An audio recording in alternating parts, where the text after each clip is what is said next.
Olá, eu sou o Giacomo. Tudo bem com você? Nessa aula você vai aprender de maneira bem prática como obter o ponto de inflexão de uma função. Então vem comigo que eu vou te ajudar.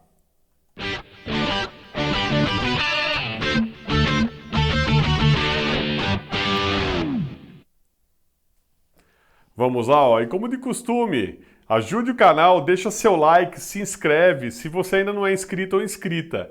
Ou melhor ainda, ajude seus amigos, compartilhe esse conteúdo para eles aprenderem para valer, assim como você, tudo sobre o cálculo, sobre derivada, integral, limite. Compartilhe esse conteúdo com eles, eles vão gostar, beleza? Agora vamos ao ponto de inflexão, como a gente faz para obter. No vídeo anterior dessa aula, você viu que um ponto de inflexão é o quê?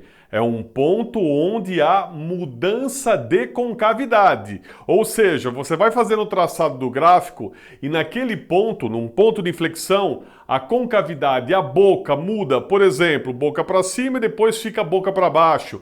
Ou é boca para baixo e depois fica boca para cima. Aí eu tenho ponto de inflexão.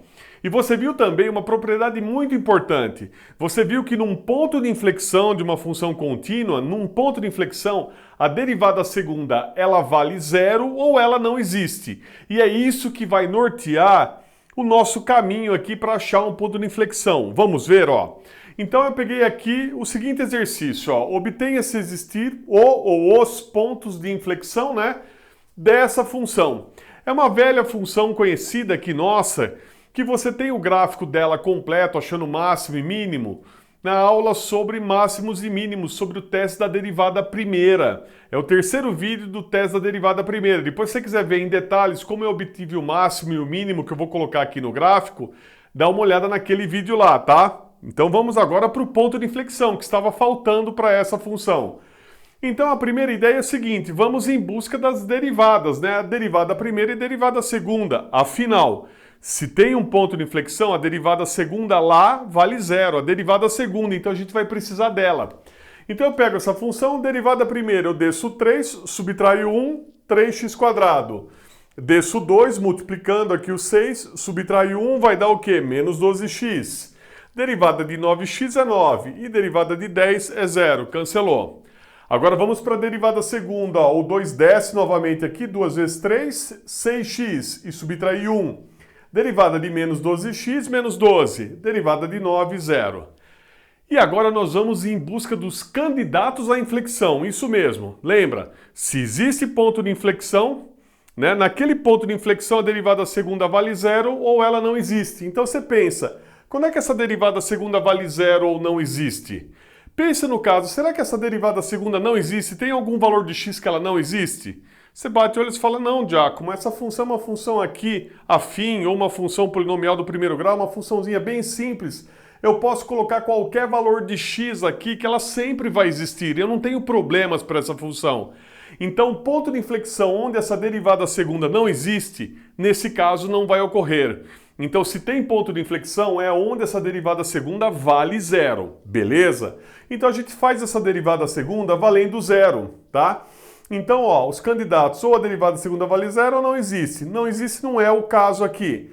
Fazendo essa derivada segunda valendo zero, ó, eu peguei essa função, coloquei igual a zero. Resolvo a equação, passei o 12 para cá, passei o 6 dividindo 12 por 6, x igual a 2. Veja, é muito comum os alunos chegarem nesse ponto e falar, olha, Giacomo, achei o x igual a 2, então é o meu ponto de inflexão. Você não pode fazer isso. Na maior parte das vezes, para as funções que a gente trabalha, isso ocorre, mas não é garantia. Às vezes você chega num ponto onde a derivada segunda vale zero e aquele ponto não é ponto de inflexão. Isso mesmo, você não tem a garantia aqui de cara que esse ponto já é ponto de inflexão.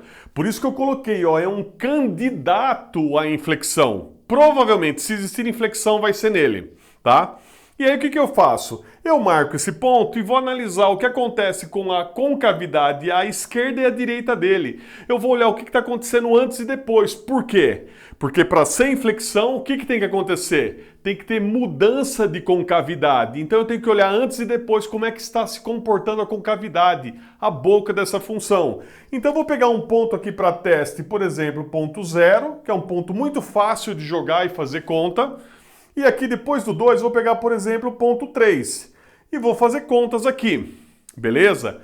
Que contas? Na derivada segunda, para ver justamente como é que está a boca. Lembrando que derivada segunda positiva, boca para cima, derivada segunda negativa, boca para baixo. Aí eu faço derivada segunda, ó, nesse ponto de teste, no zero. Joguei aqui, fiz a conta, ó, 6 vezes 0, ó, na derivada segunda, 6 vezes 0 menos 12, aqui dá 0 menos 12, vai dar menos 12. Moral da história, derivada segunda aqui no zero é negativa. Ou seja, aqui no zero a boca está para baixo. O gráfico vai ter um traçado assim, ó, com a boca para baixo. Captou a ideia? Agora eu vou olhar depois do ponto 2, eu vou olhar aqui no 3. O que será que está acontecendo? Jogo aqui na derivada segunda, tá? Ó, o número 3. Faço as contas, 6 vezes 3 menos 12, aqui vai dar 18 menos 12, que dá 6. Derivada segunda o quê? Positiva. Então se a derivada segunda é positiva, a boca para cima, concavidade voltada para cima. Então eu sei que o traçado está assim. Beleza. Então o que eu sei? Eu sei que antes aqui, ó, a boca está para baixo e depois a boca está para cima, ó, boca para baixo e depois boca para cima. Então eu pergunto, houve mudança de concavidade? A boca mudou? Você fala sim, Giacomo, mudou. Estava para baixo e depois para cima, mudou a concavidade.